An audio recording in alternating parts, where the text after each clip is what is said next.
Dear viewer students, let us now continue the discussion on the essay The Death of the Moth by Virginia Woolf. In the last session, we discussed the first paragraph of the essay where we discussed about the description of the moth and the picture of the nature, atmosphere, uh, and what energy and vigor in the moth we can find, and writers see pity for the moth's life. We can go with that in the next paragraph, the second paragraph. So here also you will be enabled to enrich your vocabulary, and you have to develop your conversative capacity by going through the text, by learning some more words. You can improve your capacity of conversation, and also you have to be able to elaborate the ideas, views of the writer in this essay. So let's see, with these objectives, what else we can read in this essay. Now let us go with the text, the second paragraph of this essay. The same energy which inspired the rooks. See, the rooks that are flying so high in thousands, and they are flying like net thrown into the air, and they come down on the top of the tree and sit. So they are so happily flying with festival mood, with the mood of festivity, because they are inspired by some energy.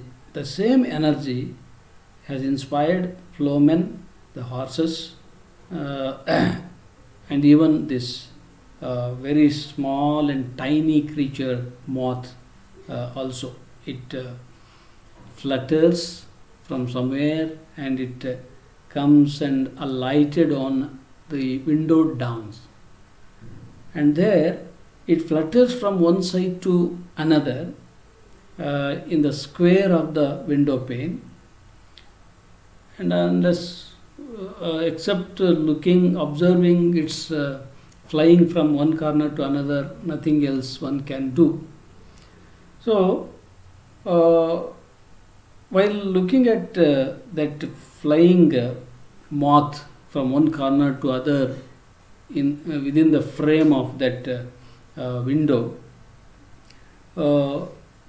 it seems to be possibly the moth is in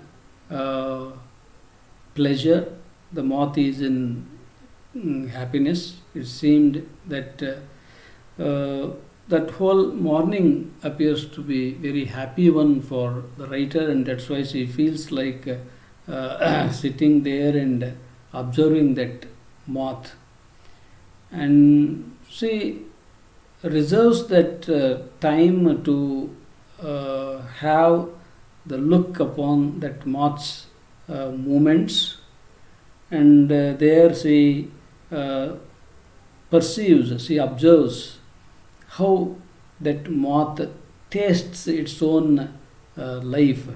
It is enjoying its meager opportunities to the full of its content, and that moth flies vigorously to one corner of the compartment, one corner of that window to another, and next it flies to the third corner, and then it flies to the fourth corner, and it never flies beyond that, because there are four corners. From one corner to another corner it flies and moves on. But that was all he could do, because the space that it covers with its flight is only four corners of the window. But through that window, we can see the vast world, the very wide world, wherein, say, through that window we can see the width of the sky. It is unlimitedly vast, the width of the sky. And outside the window, through the window, outside we can observe the smoke of the houses all around there, and the romantic voice we can listen to from outside now and then. That was of a steamer out at sea. So nearby there is seashore, and there some steamer makes its sound, and that is a very romantic one. All that is there in the vast world.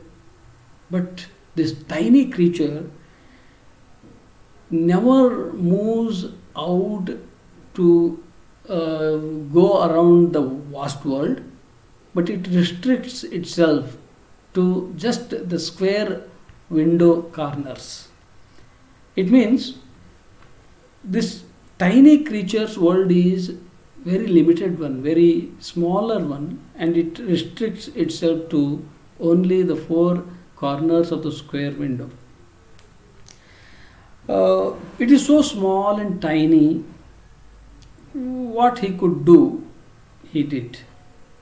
See, according to his size, according to his short-lived life, what else he can do?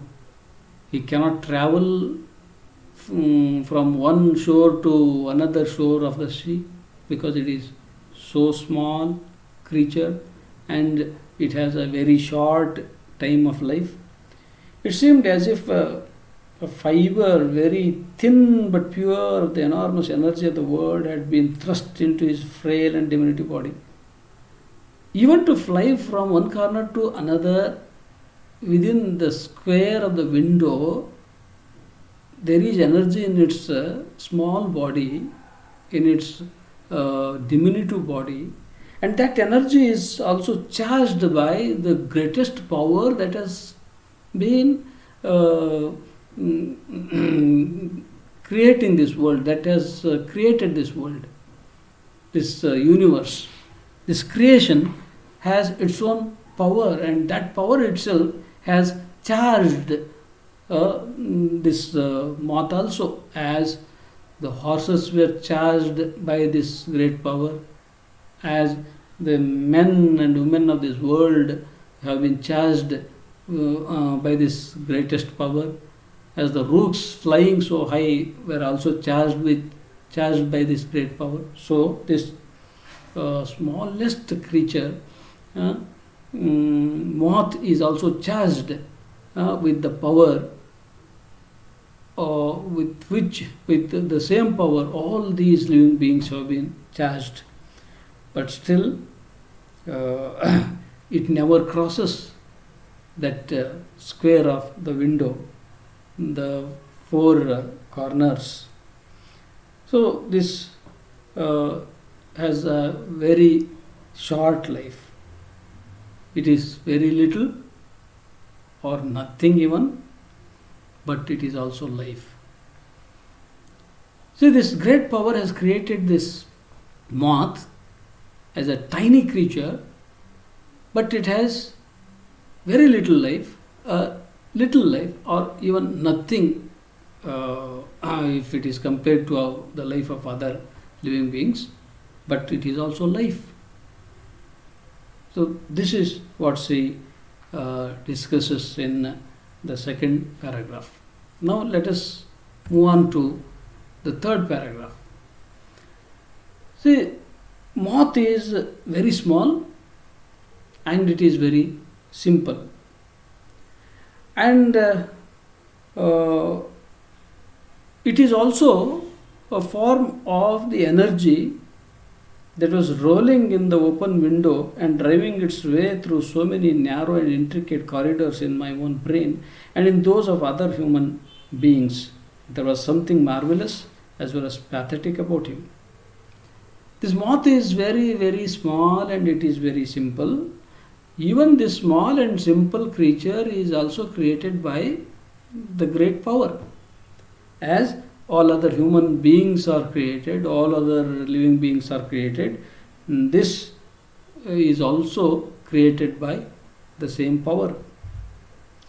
And it has the narrow space to fly from one corner to another in the square of the window, but it doesn't go beyond that. But within that restricted space, it flies in an intricate way. In a narrow space, it flies in an intricate way, and that flying of the moth in an intricate way within the four corners of the window square has made the writer to think about it, has made the writer's brain to think about it, and how the other living beings like human beings, they will also move from one place to another, and who are also created by the same energy. But this tiny creature is flying only within that window square, from one corner to another. There are only four corners. From one corner to the second, and second to third, and third to fourth, it flies, and there itself it all exhibits all its intricate flying. And then this moth is compared to a tiny bead of pure life, a tiny bead. So it is compared to a tiny bead. Here you can interpret that bead. See, usually a shear will hold a string of beads, and he will take one up and decks one down, and it falls down in the string, and it swings around like zigzagging. It swings around. So that bead swinging around, being decked down in the string, is compared to the moth. So it tells the truth of life, but that bead itself doesn't have any life. So to say that the writer has compared this moth to that tiny bead of pure life. And then she continues to say, the movement of this moth, see, one is apt to forget all about life, seeing it humped and bossed and garnished and cumbered. So it has all these qualities. It has all these intense look in its movement, that it has some hump over its back, and it is bossed, means it has some sound of bossing, and garnished, it is decorated with some color, and cumbered, it has got some burden over its back. And with all this, the moth moves with circumspection, means it moves with some wisdom it moves.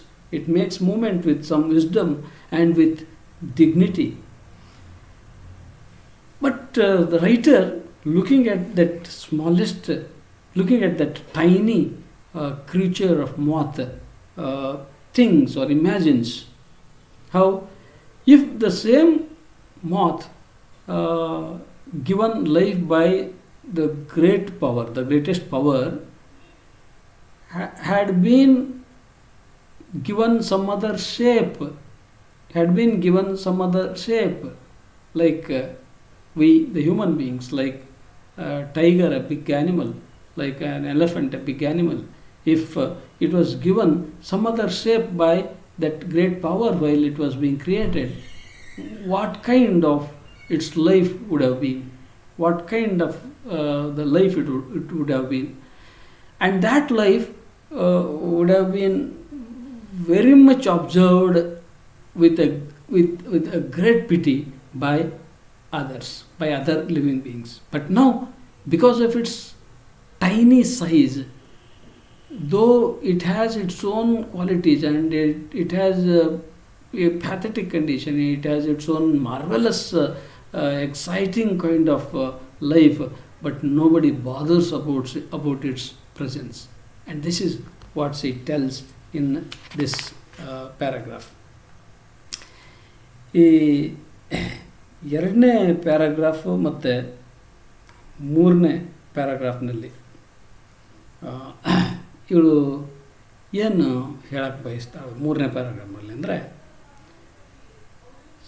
ಎರಡನೇ ಪ್ಯಾರಾಗ್ರಾಫಲ್ಲಿ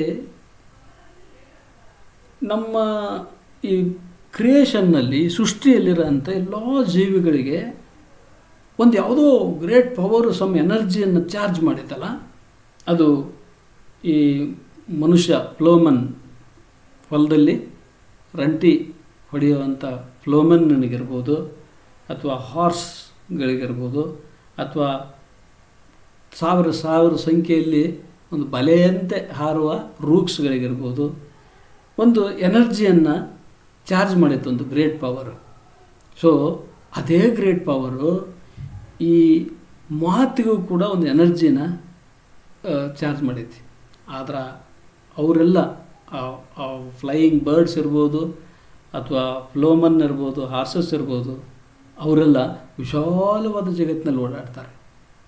ಆದರೆ ಈ ಮಾತ್ ಮಾತ್ರ ಎಲ್ಲಿ ಇರುತ್ತೆ, fluttering from side to side, ಬರೀ ಆ window ಸ್ಕ್ವೇರ್ನ ಮಧ್ಯ ಆ ನಾಲ್ಕು ಮೂಲೆಗೆ, ಒಂದು ಮೂಲೆಯಿಂದ ಇನ್ನೊಂದು ಮೂಲೆಗೆ, ಇನ್ನೊಂದು ಮೂಲೆಯಿಂದ ಇನ್ನೊಂದು ಮೂಲೆಗೆ ಸುಮ್ಮನೆ ಅಲ್ಲೇ ಹಾರಾಡ್ತಾನೇ ಇದೆ.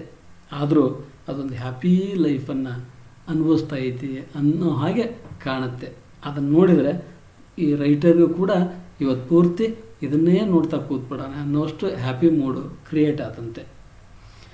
ಅದು ತನಗಿರೋ ಅಂಥ ಮೀಗರ್ ಅಪರ್ಚುನಿಟಿ, ಅಂದರೆ ಆ ಸ್ಮಾಲ್ ಸ್ಪೇಸ್ನಲ್ಲೇ ತುಂಬ ಚೆನ್ನಾಗಿ ಅದನ್ನು ಅನುಭವಿಸ್ತಾ ಇತ್ತಂತೆ. ಟೇಸ್ಟ್, ಅದನ್ನು ರಿಲಿಶ್ ಮಾಡ್ತಾ ಇತ್ತಂತೆ, ಅದನ್ನು ಎಂಜಾಯ್ ಮಾಡ್ತಾ ಇತ್ತಂತೆ. ಆ ಸ್ಮಾಲ್ ಆದಂಥ ಅಪರ್ಚುನಿಟಿಯನ್ನು ಕೂಡ ಚೆನ್ನಾಗಿ ಎಂಜಾಯ್ ಮಾಡ್ತಾ ಇತ್ತಂತೆ. ಎಂಜಾಯ್ ಮಾಡ್ತಾ ಒಂದು ಕಾರ್ನರಿಂದ ಇನ್ನೊಂದು ಕಾರ್ನರ್ಗೆ ಹಾರೋದು, ಆ ಕಾರ್ನರಿಂದ ಮೂರನೇ ಕಾರ್ನರ್ಗೆ ಹಾರೋದು, ಅಲ್ಲಿಂದ 4ಕ್ಕೆ ಹಾರೋದು, ಹಿಂಗೆ ಮಾತ್ರ ಮಾಡ್ತಾ ಇತ್ತಂತ. ಆದರೆ ಯಾವ ಆ ವಿಂಡೋದ ಮುಖಾಂತರ ನೋಡಿದರೆ ವಿಶಾಲವಾದ ಜಗತ್ತೇ ಕಾಣ್ತಾ ಐತಿ, ವಿಶಾಲವಾದ ಆಕಾಶಕಾಯ ಕಾಣ್ತಾ ಐತಿ. ಅಲ್ಲಿ ದೂರದಲ್ಲಿ ಹೊಗೆಗಳನ್ನು ತುಂಬಿಕೊಂಡು, ಹೊಗೆಗಳ ಮಧ್ಯದಲ್ಲಿ ಅಲ್ಲಲ್ಲಿ ಮನೆಗಳು ಕಾಣ್ತಾ ಇದ್ದಾವೆ. ಮತ್ತು ಅಲ್ಲಿಂದ ಹೊರಗೆ ಒಂದು ಯಾವುದೋ ದೂರದಲ್ಲಿ ರೊಮ್ಯಾಂಟಿಕ್ ಆದಂಥ ವಾಯ್ಸ್ ಕೇಳಿ ಬರ್ತಾ ಐತಿ. ಎಲ್ಲಿ ಒಂದು ಹತ್ತಿರದಲ್ಲಿರೋ ಸಮುದ್ರದ ಮೇಲೆ ಓಡುವಂಥ ಒಂದು ಸ್ಟೀಮರ್ನ ಸೌಂಡ್ ಕೇಳಿ ಬರ್ತಾ ಐತಿ. ಸೊ ಇಷ್ಟೆಲ್ಲ ಜಗತ್ತು ದೊಡ್ಡದೈತಿ, ಆದರೆ ಇದಕ್ಕೆ ಮಾತ್ರ ಆ ಎಲ್ಲ ಜಗತ್ತಿನ ತುಂಬ ಓಡಾಡಿ ಬರೋಕ್ಕೆ ಆಗಲ್ಲ. ಯಾಕೆಂದರೆ ಅಷ್ಟು ಟೈನಿ ಕ್ರೀಚರು.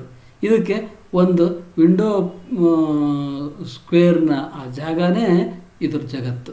ಪಾಪ ಇದ್ರ ಹೊರಗೆ ಅಷ್ಟೆಲ್ಲ ಕಾಣ್ತಾ ಇದ್ರು, ಅಲ್ಲಿಗೆ ಹೋಗೋಕ್ಕೆ ಇದಕ್ಕೆ ಆಗಲ್ಲ. ಇದಿಷ್ಟರಲ್ಲೇ ಅದು ಎಂಜಾಯ್ ಮಾಡ್ತಾಯಿದ್ವಿ. ಆದರೆ ಇದರ ಆ ಡಿಮಿನಿಟಿವ್ ಬಾಡಿ, ತುಂಬ ಚಿಕ್ಕದಾದಂಥ, ತುಂಬ ಕರ್ಬ್ ಆದಂಥ ಒಂದು ಸಣ್ಣ ಟೈನಿ ಬಾಡಿಯ ಒಳಗೆ, ಟೈನಿ ಕ್ರಿಯೇಚರ್ನೊಳಗೆ ಅದೇ ಗ್ರೇಟ್ ಫೋರ್ಸು ತನ್ನ ಎನರ್ಜಿನ ಚಾರ್ಜ್ ಮಾಡೈತಿ. ಆದರೆ ಇದು ಆ ಗ್ರೇಟ್ ಫೋರ್ಸು, ಆ ಗ್ರೇಟ್ ಪವರು ಕ್ರಿಯೇಟ್ ಮಾಡಿದ ಈ ವಾಸ್ಟ್ ವರ್ಲ್ಡ್ನಲ್ಲಿ ಇದು ಮಾತ್ರ, ಆ ವಾಸ್ಟ್ನೆಸ್ ಆಫ್ ದ ವರ್ಲ್ಡನ್ನು ಇದು ಮಾತ್ರ ಎಂಜಾಯ್ ಮಾಡುವ ಸಾಧ್ಯತೆ ಇಲ್ಲ. ನೆಕ್ಸ್ಟ್ ಪ್ಯಾರಾಗ್ರಾಫ್ನ ಹೇಳ್ತಾರೆ, ಇದು ಒಂದು ಸ್ಮಾಲ್ ಆ್ಯಂಡ್ ಸಿಂಪಲ್ ಫಾರ್ಮ್. ಇದು ತುಂಬ ಸಣ್ಣದು, ತುಂಬ ಸಾದ ಆದಂಥ ಒಂದು ಜೀವಿ. ಇದಕ್ಕೆ ಇಲ್ಲಿ ವಿಂಡೋ ತುಂಬೆಲ್ಲ ಓಡಾಡೋಕ್ಕೂ ಕೂಡ ಇದಕ್ಕೆ ಒಂದು ಎನರ್ಜಿ ಅಂತ ಐತಿ. ಆದರೆ ಇದನ್ನು ರೈಟರ್ ಹೋಗಿ ಒಂದು ಬೀಡ್ಗೆ ಹೋಲಿಸ್ತಾಳೆ. ಬೀಡು ಅಂದರೆ ಒಂದು ರುದ್ರಾಕ್ಷಿ ಸರದಲ್ಲಿರೋ ಅಂಥ ಒಂದು ಗುಂಡು. ಒಬ್ಬ ಋಷಿ ಒಂದು ದಾರದಲ್ಲಿ ಅದನ್ನು ಒಂದೊಂದನ್ನು ಕೆಳಗೆ ತಳ್ತಾ ಇರ್ತಾನೆ. ಅದು ಕೆಳಗೆ ಬಿದ್ದು ಜಿಗ್ಜಾಗ್ ಮಾಡ್ತಾ ಇರ್ತದೆ, ತೂಗಾಡ್ತಾ ಇರ್ತದಲ್ಲ, ಅದಕ್ಕೆ ಕಂಪೇರ್ ಮಾಡ್ತಾನೆ. ಅದೇನು ಹೇಳ್ತೈತಿ, ಟ್ರೂತ್ ಆಫ್ ಲೈಫನ್ನು ಹೇಳುವ ಒಂದು ಸಿಂಬಲ್ ಅದು. ಆದರೆ ಅದಕ್ಕೆ ಲೈಫ್ ಇಲ್ಲ, ಅದು ಹಾಗೇ ಸತ್ತೋಗುತ್ತೆ. ಟ್ರೂತ್ ಆಫ್ ಲೈಫು ನಾ ಹೇಳೋ ಅಂಥದಕ್ಕೆ ಲೈಫ್ ಇಲ್ಲ. ಅದಕ್ಕೆ ಈ ಮಾತನ್ನು ಈ ಬೀಡ್ಗೆ ಹೋಲಿಸ್ತಾಳೆ. ಮತ್ತು ಈ ಮಾತು ಇಷ್ಟು ಸಣ್ಣದೈತಿ ನಿಜ, ಆದರೆ ಇದು ತಂದೇ ಆದ ಕ್ವಾಲಿಟೀಸ್ಗಳನ್ನ ಹೊಂದೈತಿ. ಇದು ಹಂಪ್ಡ್ ಬ್ಯಾಕನ್ನು ಹೊಂದೈತಿ, ಇದು ಬಾಜಿಂಗ್ ಸೌಂಡನ್ನು ಹೊಂದೈತಿ, ಗಾರ್ನಿಷ್ಡ್ ಡೆಕೋರೇಟಿವ್ ಆಗೈತಿ. ಇದ್ರ ಮೇಲೆ ಏನೋ ಒಂದು ಭಾರ ಹೊತ್ಕೊಂಡು ಇದು ಹಾರ್ತಾ ಐತಿ. ಹಾಗಾಗಿ ಇದು ಮೂಮೆಂಟ್ ಮಾಡುವಾಗ ತುಂಬ ಡಿಲಿಜೆಂಟಾಗಿ ವಿಸ್ಡಮ್ನಿಂದ ಮೂಮೆಂಟ್ ಮಾಡ್ತೈತಿ, ಸರ್ಕಮ್ಸ್ಪೆಕ್ಷನ್ ಮಾಡ್ತೈತಿ, ಮತ್ತು ವಿತ್ ಡಿಗ್ನಿಟಿ ಇದು ಮೂಮೆಂಟ್ ಮಾಡ್ತೈತಿ. ಇಂಥ ಒಂದು ಮಾತು ಬಹುಶಃ ಯಾವುದಾದ್ರೊಂದು ಬೇರೆ ಪ್ರಾಣಿಯ ಥರ ಬೇರೆ ಶೇಪ್ನಲ್ಲಿ ಇದು ಜನ್ಮ ತಾಳಿಗಳಿದ್ರೆ, ಈ ಗ್ರೇಟ್ ಫೋರ್ಸ್ ಇದಕ್ಕೆ ಬೇರೆ ಶೇಪನ್ನು ಏನಾದರೂ ಕೊಟ್ಕಿಟ್ಟಿದ್ರೆ ಬಹುಶಃ ಎಲ್ಲರೂ ಇದನ್ನು ಗಮನಿಸ್ತಿದ್ರೇನೋ, ಎಲ್ಲರೂ ಇದ್ರ ಬಗ್ಗೆ ಒಂದು ಕನ್ಸರ್ನನ್ನು ತೋರಿಸ್ತಿದ್ರೇನೋ. ಆದರೆ ಇದರ ಟೈನಿ ಸೈಜ್ ಐತಲ್ಲ, ಇದು ಒಂದು ಸಣ್ಣ ಚಿಕ್ಕದಾದಂಥ ಇದರ ಒಂದು ಸೈಜ್ ಐತಲ್ಲ, ಇದು ಬಹುಶಃ ಇದು ಯಾರು ಕೂಡ ಗಮನಿಸ್ದಂಗೆ ಮಾಡಿಬಿಟ್ಟೈತಿ ಅನ್ನೋದನ್ನ ಈ ಪ್ಯಾರಾಗ್ರಾಫ್ನಲ್ಲಿ ಹೇಳ್ತಾಳೆ. ನಾವು let us move on to the next paragraph. See, after a time, tired by his dancing apparently, so it danced and it flew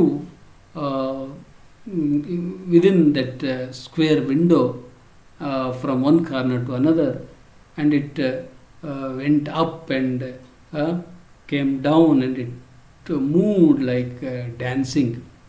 And because of its dancing, after some time, it was very much tired.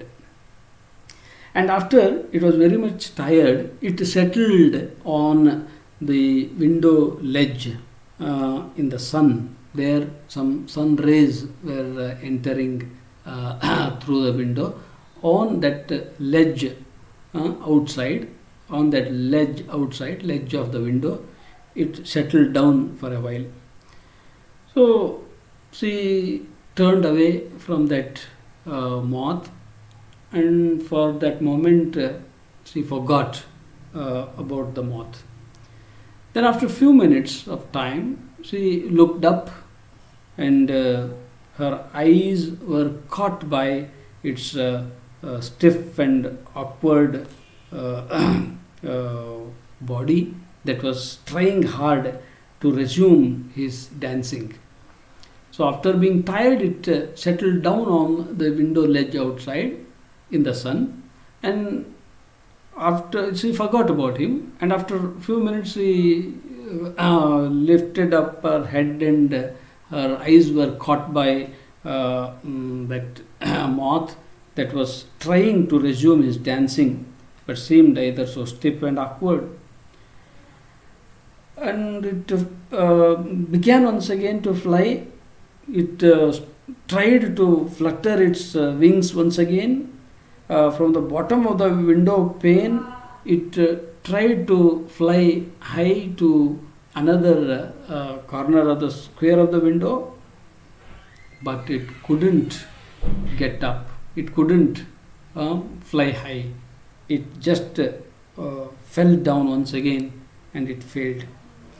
Being intent on other matters, I watched these futile attempts for a time without thinking. But this writer was observing this moth that was attempting repeatedly in futile, repeatedly in vain. So it made the repeated attempt to fly, but it failed because it had lost all its energy, it had lost all its stamina to fly, and it made its effort to fly, but it couldn't fly. It failed in it, and it fell down. She was observing that failure of the moth to fly without any thought, without thinking what might be the reason. Very unconsciously, she was looking, she was observing that moth as if somebody waits for a machine to get started again. As if someone waits for a machine to get started again. She was also observing that moth, how it could resume its flight again. How it could resume its flight again. She was waiting to see, as if someone waits for a machine to resume its running. So here we can understand that even the author feels very sorry for that because of its tiny size. I never feel sorry for it, and I didn't think what might be the reason for its falling down, what might be the reason for it could not get up and it could not resume its dancing. That's why she feels very sorry for that. That has stopped for some moment, and to start again, it tries hard to get up. But we, the people observing such a tiny creature, never bother about what might be the reason for the failure of its flight, failure of its struggle to get up and fly high. So it made many attempts to resume its dancing, to resume its flying. It made many attempts. It made one attempt and failed. It made second attempt, it failed. It made third attempt, it failed. Like that, it made seventh attempt, it again failed. See, even up to the seventh attempt it made, but it slipped down on the wooden ledge. It fell, fluttering his wings, on to his back on the windowsill. Even on his tiny legs he could not sit. He fell on his back. He fell on his back on the windowsill, and it was completely helpless. That moth was completely helpless. The helplessness of his attitude roused me. Seeing that helplessness of the moth, observing that helplessness of the moth, writer felt very much concerned. Writer felt very much felt for its condition, and then she started to think what kind of difficulties that moth may be facing, what kind of difficulties that moth may be in, and that she started to think.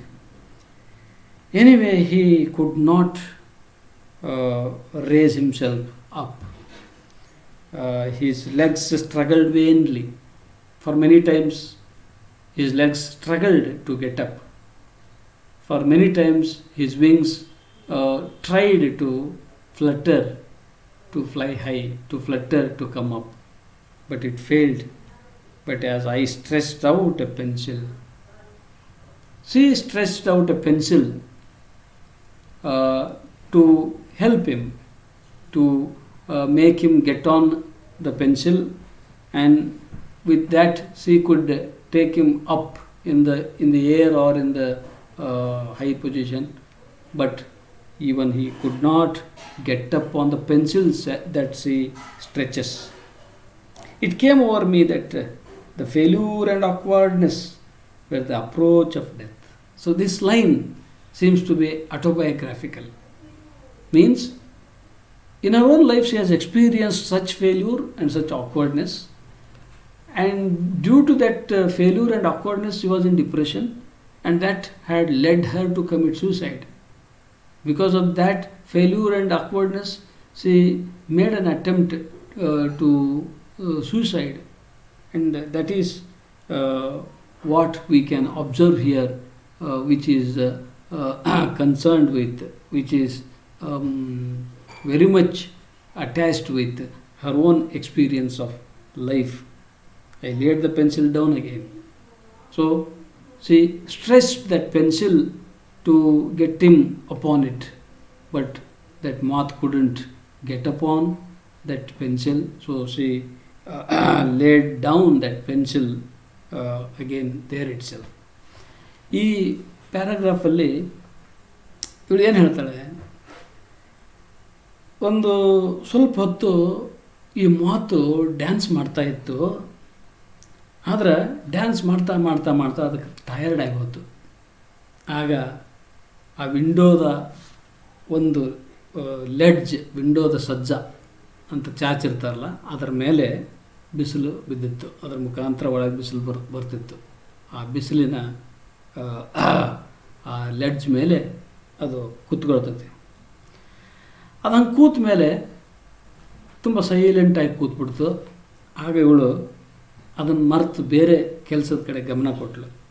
ಅದು ಹೆಂಗೋ ಸ್ವಲ್ಪ ಹೊತ್ತಾದಮೇಲೆ ಹಾಗೆ ತಲೆ ಎತ್ತಿ ನೋಡಿದಾಗ ಅದ್ರ ಕಡೆಗೆ ಗಮನ ಹೋಯಿತು.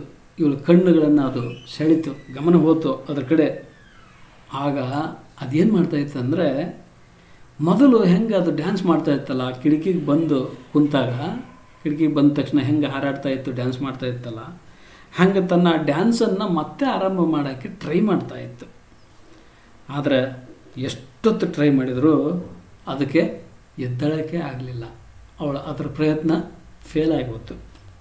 ಹಾಗಂತ ಇವಳು ಅದರ ಆ ನಿರರ್ಥಕವಾದಂಥ ಆ ಪ್ರಯತ್ನಗಳನ್ನು ನೋಡ್ತಾನೇ ಇದ್ಲು.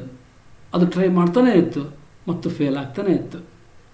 ಹೌದು, ಅದು ಹೀಗೆ ಎಷ್ಟು ಸರಿ ಟ್ರೈ ಮಾಡ್ತಾಯಿತ್ತು, ಎಷ್ಟು ಸರಿ ಹೀಗೆ ಮತ್ತೆ ಮತ್ತೆ ಟ್ರೈ ಮಾಡ್ತಾಯಿತ್ತು ಅಂದರೆ, 1 ಸರಿ 2 ಸರಿ 3 ಸರಿ ಟ್ರೈ ಮಾಡ್ತು, ಬೀಳ್ತು. ಹೀಗೆ 7ನೇ ಬಾರಿಯೂ ಕೂಡ ಟ್ರೈ ಮಾಡ್ತು.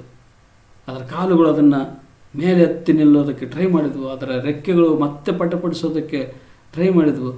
ಆದರೂ ಅದರ ಕೈಲೇ ಆಗಲಿಲ್ಲ. ಇಷ್ಟೆಲ್ಲ ಅದಕ್ಕೆ ಆಗ್ತಾಯಿದ್ರು. ನಾನು ಮಾತ್ರ ಒಂದು ಸ್ವಲ್ಪ ಕೂಡ ಯೋಚನೆ ಮಾಡಿದೆ, ಅದನ್ನು ಅಬ್ಸರ್ವ್ ಮಾಡ್ತಾಯಿದ್ದೆ. ಹೆಂಗೆ ಅಂದರೆ, ಒಂದು ಕೆಟ್ಟೋದ ಮಷಿನ್ನು ಮತ್ತೆ ಹೆಂಗೆ ಓಡೋಕ್ಕೆ ಸ್ಟಾರ್ಟ್ ಮಾಡ್ತತಿ ಅಂತ ನಾವು ವೇಟ್ ಮಾಡ್ತಾವಲ್ಲ ನೋಡೋಕ್ಕೆ, ಹಂಗೆ. ಅಂದರೆ ನಾವ್ಯಾರು ಅದು ಒಂದು ಟೈನಿ ಕ್ರೀಚರನ್ನು ಕಾರಣಕ್ಕೆ ಅದೊಂದು ಬದುಕಿರುವ ಜೀವಿ ಅಂತ ಕೂಡ ನೋಡಲ್ಲ. ಅದ್ರ ಮೇಲೆ ಸ್ವಲ್ಪನೂ ಕೂಡ ನಮಗೆ ಕನ್ಸರ್ನ್ ಇಲ್ಲದೆ ನಾವೊಂದು ಮಷೀನಿನ ಥರ ನೋಡ್ತೀವಿ. ಹಂಗೆ ನಾನು ಅದನ್ನು ಹಾಗೆ ನೋಡಿದೆ. ಅಲ್ಲಿಯವರೆಗೂ ನನಗೆ ಮನಸ್ಸಿನಲ್ಲಿ ಯಾವ ಯೋಚನೆಯೂ ಅದ್ರ ಬಗ್ಗೆ ಮೂಡಿರಲಿಲ್ಲ. ಅದನ್ನು ಮತ್ತೆ ನೋಡ್ತಾ ಇದ್ದೆ. ಆದರೆ ಅದು ಫೇಲ್ ಆಗ್ತಾ ಇತ್ತು. ಆದರೆ ಅದಕ್ಕೆ ಕಾರಣ ಏನು ಅಂತ ನಾನು ಯೋಚನೆ ಮಾಡಲಿಲ್ಲ.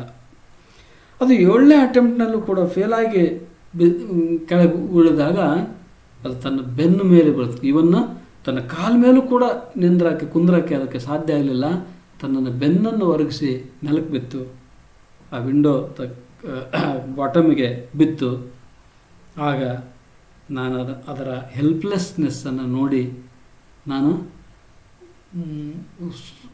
Suddenly I moved and that attitude roused me ಅಂತಾಳೆ.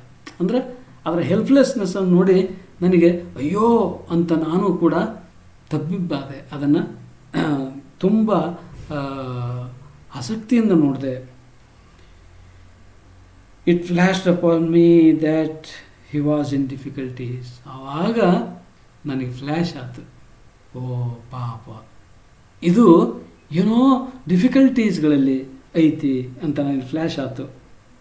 ಆದರೆ ಏನು ಮಾಡಿದರೂ ಕೂಡ ಅದಕ್ಕೆ ಮೇಲೆ ಹೇಳೋಕ್ಕೇ ಆಗಲಿಲ್ಲ. ಆದರೆ ಅದರ ಕಾಲುಗಳು ನಿರರ್ಥಕವಾದ ಪ್ರಯತ್ನವನ್ನು ಮಾಡ್ತಾನೇ ಇದ್ವು. ಏನಾದರೂ ಮಾಡಿ ಅದನ್ನು ಮೇಲೆ ಎತ್ತಬೇಕು, ಮೇಲೆ ಎಬ್ಬಿಸ್ಬೇಕು, ನಿಲ್ಲಿಸ್ಬೇಕು ಅಂತ ಟ್ರೈ ಮಾಡ್ತಾನೇ ಇದ್ವು. ಆದರೂ ಆ ಕಾಲುಗಳ ಕೈಯಿಂದನೂ ಕೂಡ ಅದನ್ನು ಮೇಲೆ ನಿಲ್ಸೋಕ್ಕಾಗಲಿಲ್ಲ. ಆಗ ನನಗೆ ತಡ್ಕೊಳಕ್ಕಾಗಲಿಲ್ಲ. ನಾನು ಒಂದು ಪೆನ್ಸಿಲನ್ನು ತಗೊಂಡೆ. ಆ ಪೆನ್ಸಿಲನ್ನ ತುದಿನ ಅದರ ಹತ್ರ ಹೋಗಿ ಅದಕ್ಕೆ ಟಚ್ ಮಾಡಿ ಸ್ಟ್ರೆಚ್ ಮಾಡಿದೆ. ಅದು ಏನಾರ ಮಾಡಿ ಆ ಪೆನ್ಸಿಲಿನ ಮೇಲೆ ಹತ್ತಲಿ ಅಂತ, so that I can help it. ನನಗೆ ಅದು ಒಂದು ವೇಳೆ ಪೆನ್ಸಿಲ್ ಮೇಲೆ ಹತ್ಬಿಡ್ತು ಅಂದರೆ ನಾನು ಅದಕ್ಕೆ ಹೆಲ್ಪ್ ಮಾಡ್ಬೋದು. ಹೆಂಗೆ? ನಾನೇ ಅದನ್ನ ಮೇಲೆ ಎತ್ತಿ ಅದನ್ನು ಅಲ್ಲಿಂದ ಹಾರೋದಕ್ಕೆ ಹೆಲ್ಪ್ ಮಾಡ್ಬೋದು ಅಂತ ನಾನು ಪೆನ್ಸಿಲನ್ನು ಸ್ಟ್ರೆಚ್ ಮಾಡಿದೆ. ಆದರೂ ಆ ಪೆನ್ಸಿಲನ್ನು ಹತ್ತಲಿಲ್ಲ ಮತ್ತು ಅದು ಫೇಲ್ಯೂರ್ ಆಗಿ ಕೆಳಗೆ ಬಿತ್ತು. ಆಗ ನಾನು ಪೆನ್ಸಿಲನ್ನು ವಾಪಸ್ ತೆಗೆದಿಟ್ಟೆ. ನನಗೆ ಅನ್ನಿಸ್ತವಾಗ, ಬಹುಶಃ ಈ failures one after the other they happen in once life. ಒಬ್ಬರ ಜೀವನದಾಗ ಫೇಲ್ಯೂರ್ಗಳು ಒಂದರ ನಂತರ ಒಂದು ಸಂಭವಿಸಿದರೆ, ಆಕ್ವರ್ಡ್ನೆಸ್ ಸಂಭವಿಸಿದರೆ ಒಬ್ಬರ ಜೀವನದಾಗೆ ಬಹುಶಃ ಅವೇ ಇರಬೇಕೇನಪ್ಪ ಡೆತ್ತನ್ನು ಎದುರುಗೊಳ್ಳಾಕ ನಮ್ಮ ಜೀವನ ನಮ್ಮನ್ನು ಕರ್ಕೊಂಡು ಹೊಂಟತಿ ಅಂತ ನನಗೆ ಅನ್ನಿಸ್ತು. See, the last paragraph. The legs agitated themselves once more. I looked as if for the enemy against which he struggled. So its legs were struggling again and again. And I looked at it as if that moth was struggling against an enemy. I looked out of doors. What had happened there? Presumably it was midday and work in the fields had stopped. I looked out in the world through that window. There what happened? Stillness and quiet had replaced the previous animation. So here, that moth is about to die. In a very, very few moments, this moth is going to die. And now the author is looking at the world, how that world is responding to the final moments of that moth. Stillness and quiet had replaced the previous animation. Outside the world, everything was still. There was no movement of any living beings. Everything was quiet outside the window. The birds had gone away to feed themselves in the brooks, to drink water. They had gone away in search of brooks, in search of streams, valleys, rivers where the water is available. The horses stood still outside. The horses were not moving, they were still. See how the other living beings were, by the time of the last moments of this moth's life. But what about that great power? That great power was there all the same, but that great power was doing the same thing as it was doing earlier. That great power was in the same stature. It was doing the same. It didn't have any concern with the struggling of the moth. That great power didn't have any concern with the last moments of this tiny moth. And that great power remained the same, unaffected with the final moments of this moth. So, the moth was facing the oncoming doom, but this power remained as if nothing has happened in the world. This power has remained, nothing has happened in this world.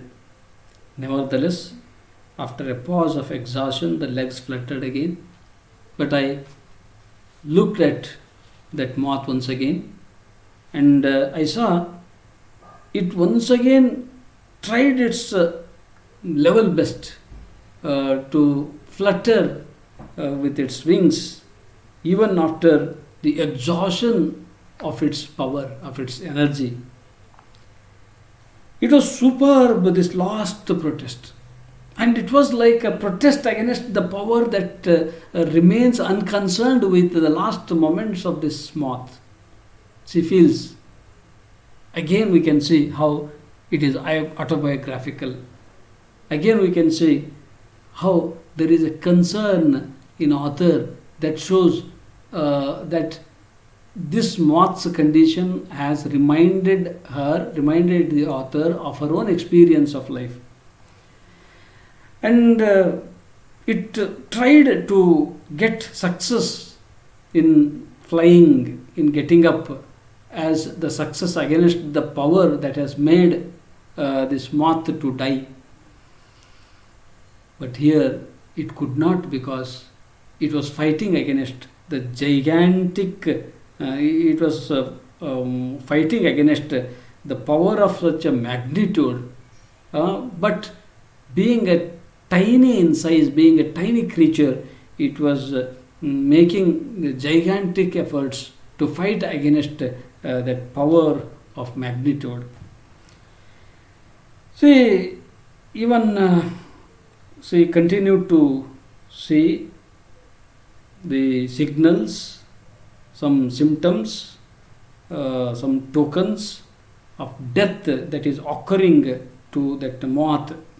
So finally that body relaxed and instantly grew stiff. Its body relaxed means it stopped trying hard to get up. It stopped trying hard to flutter its wings once again, and it leaves its life. It is no more. So it relaxed and it instantly grew stiff. Struggle was completely over. So the insignificant little creature now knew death. See, it experienced that death finally. It embraced that death finally.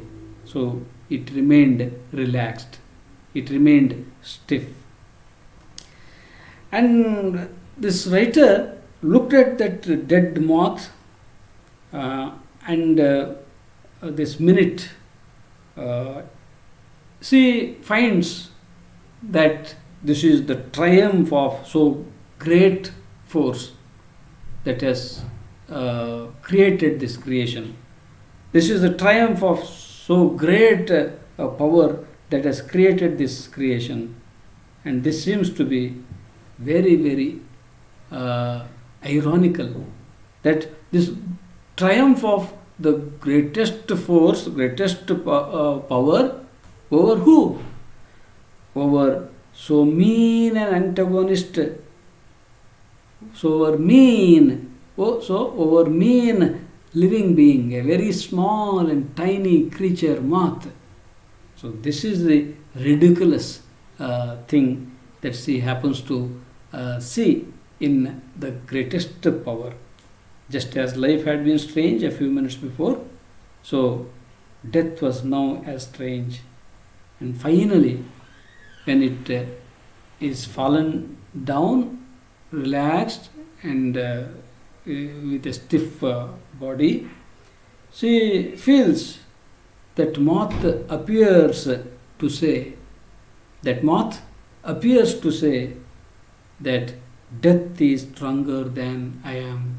So it was fighting against the death. Who is that death? Death is the greatest force, and against that greatest force, greatest power, this tiny creature, moth, was struggling. But ultimately, that greatest force won this struggle, and this tiny creature lost its struggle, and finally it was almost saying death is stronger than I am.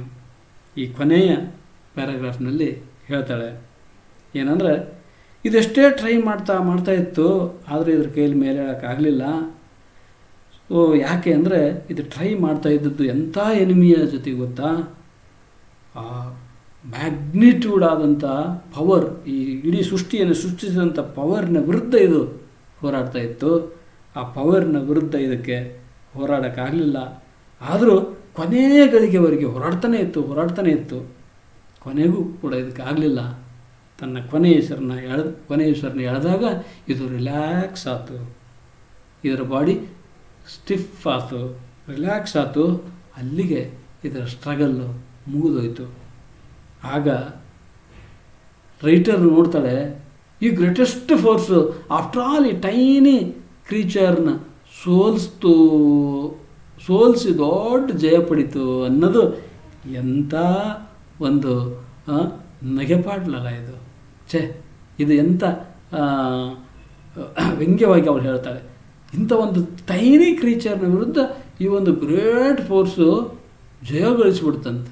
ಅಬ್ಬಾ, ಎಂಥ ವಿಪರ್ಯಾಸ ಅಲ್ಲ ಇದು ಅಂತ ಇವಳು ಐರಾನಿಕಲ್ಲಾಗಿ ridicule ಮಾಡ್ತಾಳೆ the greatest ಫೋರ್ಸನ್ನು.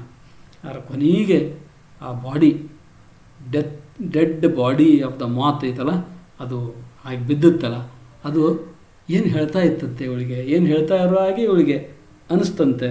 ಅಂದರೆ death is stronger than I am, ನನಗಿಂತ ಈ ಡೆತ್ ಪ್ರಬಲವಾಗೈತಿ ಅಂತ ಅದು ಹೇಳ್ತಾ ಇರೋಂಗಿತ್ತಂತೆ.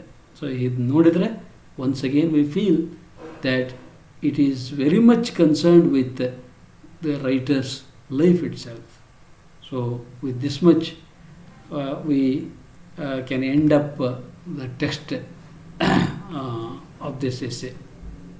So this essay seems to be very philosophic, seems to be very autobiographical, seems to be very heart-touching, though it is not the story, it is an essay, it is very heart-touching also. And this kind of the essay that she has written as to present her own experience of life. And with this much, let us put an end to this presentation. Thank you. Thank you one and all.